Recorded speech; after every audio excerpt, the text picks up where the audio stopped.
Hello folks, today we're going to talk about how to get the 3 stars in the Combo Master Challenge, but also wanted to give some kind of general combat tips as well. So let's talk about the actual combat in the game, and specifically for Combo Master. Getting to 50 isn't too big of a problem. One of the main things you want to get is critical hits. Now, as far as I can tell, whatever abilities you've picked up in game transfer over to the virtual reality, or the AR training, I think they're calling it in this one. Critical hits is, well, critical. It's going to help you get that 50 combo multiplier way higher. But getting it isn't all there is, of course. You've got to learn to time it. The big thing is don't button mash. Don't just keep hitting attack, waiting for, a counter opportunity to come up. Learn to time your button presses. The way I do it is by audio cues. Whenever I hear Batman connect with a hit, I go ahead and hit the next attack button. And eventually you just kind of get into a flow, both of watching his combat animations, as well as, again, listening to the audio cues, learning when to hit that button to make sure you get a crit. And you should be critting, eventually you'll be critting pretty much all of the time. This makes your combo meter go up very quickly. Not to mention, again, just in general gameplay, really increases your damage output as well. I think it's critical to the game, and to the challenge specifically, to learn that critical hit timing. Next, use range to your advantage. Generally speaking, especially again in the challenge, where I'm trying to keep my combo meter up as high as possible, I want to try to attack enemies that are as far away as possible from the enemy that I just hit. The reason to do that is because if you're surrounded by enemies, there's going to be more opportunities for 1, 2, or even 3 enemies to attack you. And you're going to have to counter hit or dodge or whatever, increasing your chances of something going wrong. You didn't hit counter fast enough, or you hit it too many times, or you hit that enemy and you counter nothing, which has ended many of my combo master runs. So it's just easier all around to attack the enemy that's furthest away. Obviously this is not always feasible, but if you're doing the throw counters, which unlock a little bit later in the game, and I think you have to have those by the time this opens, I'm not sure, and we'll talk about this a little bit more, but with throw counters you can try to split enemies up and bounce around. Batman can fly around a very large area, especially once he's got the critical hit stuff going on. So use that to your advantage to kind of get around very quickly. Another tip I have, especially if you're just going to try to get your combo counter as high as possible, is to actually dodge instead of counter hit. The reason for that is, one, sometimes I end up hitting the enemy that's about to attack, as I talked about before, where you see the little lightning bolts go over their head, and I'm trying to attack someone else, and then I try to counter right after that. Well, sometimes Batman will hit the person who was going to hit you, and then if nobody else goes to attack you between the time that animation goes off and the time it registers your counter attack, you drop the combo because you tried to counter when there was no one there, ending the sequence. So generally, until you feel very comfortable with the combat, if you're having problems, and especially if you find that you're having your combos destroyed because you hit counter either at a wrong time or you didn't hit it enough, use dodge instead. It works just as good. It actually interrupts the animation for most typical blue lightning attacks, as we'll call it. Basically the standard attacks that you can counter. So even if there's 3 enemies around you about to attack at once, if you dodge, from what I've seen, it stops all of them. Now, it will not automatically stop things like the red lightning chargers that are coming in at you, things of that nature, so you do have to be aware of that. But for in-close melee attacks, again, if you're having problems with your counters, timing it or hitting it too often, or having other problems, use dodge instead, and I'll tell you one of the other benefits of dodging here in just a bit.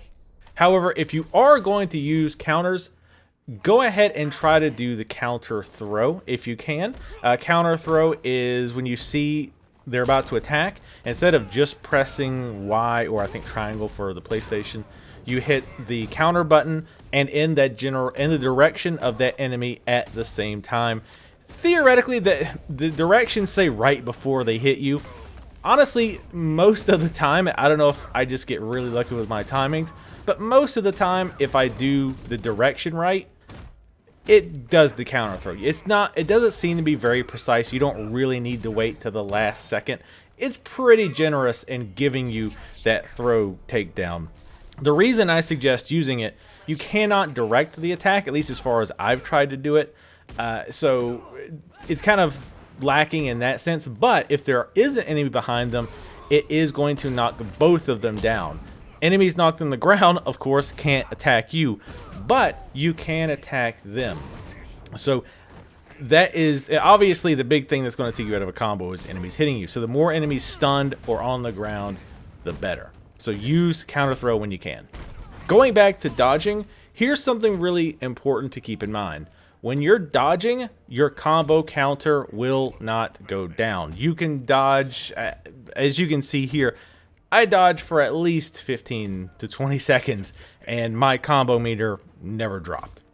So if you need to kind of give yourself a moment to think, if you're getting flustered, maybe start dodging around, relax a bit, or if you see a ninja or someone, a very high priority target that you want to take down, you can, keep dodging until you get them into the right position and then attack. So do not forget, dodging is not only good for avoiding hits without having to worry about timing things and breaking your combo counter, it's also good for keeping that combo going while you kind of reassess the situation or get yourself in a more advantageous position.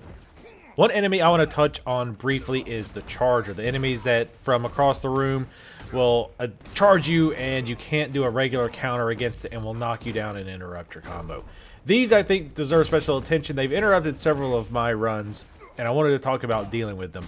First of all, the obvious is if you see them from far away or if they're mid-charge but they're a decent distance from you, use a battering. I think it's L2. I'm not familiar with controls on the controller, what they're identified as. Sorry about that. I'm pretty sure it's L2 to quickly throw a boomerang to stop them, and I think that can actually auto KO them as well. Regardless, the instant batarang is pretty darn quick, so unless they're right on top of you, just use the batarang to take them out quickly. The game is very good about targeting them first, prioritizing them. I've never had an issue where they were charging me and I hit the batarang key and it hit somebody else. So use the batarang if possible. Do not try to punch them once they've started their running animation. I've never had it work. Even though the animation looks like it hits them, they still knock me down and interrupt it. You can jump over them if you need to. The dodge works if they're right on top of you. I find that's a little bit safer than the batarang. It's a little bit faster, I believe, than throwing a batarang out. So you can also dodge them as well. The big problem that I've had with them is if I'm attacking from a long ways away and there's a charger next to the enemy that I'm attacking, because I'm closing that distance, they have much less room to have to run to get to me, so they will often knock me out. So be very careful with that and just always be ready to dodge if something like that is to happen. So that's pretty much it. There's other things you can do, like you can use the bat stun against weaker enemies just to kind of lower the amount of enemies that are attacking you at any given time. Personally, I didn't really find it to be all that useful, even when combining with beatdown, because again, there's so many enemies. You can't really use beatdown that well because you start doing it, you have to counter. Start doing it, you have to counter. So I didn't really find it that useful. If you're just going to, going for the 3 stars, keep it to the basics. Get your timing for your crits right. Use dodge instead of counter until you feel more comfortable with counter's timing, both with using counter and hitting enemies before they hit you. That's another big one as well. A lot of times if I see the attack and I know I can hit them before their animation hits me, I'll just punch them instead of doing a counter. Things like that. But again, I wanted to kind of make this for everyone. Obviously, those of you who are really good at the combat probably aren't even watching this, don't really need any assistance with getting to 50 combo. This is again primarily for folks who maybe don't feel as comfortable with the combat, or maybe this is their first Batman. And I feel like I've played the other Batmans and I didn't feel like this game did a very good job of teaching you how to play it. So hopefully this helps some of you folks out there. The highest combo I've been managed to get on the AR training for the Combo Master was like 104, which that video should be playing right now, I believe.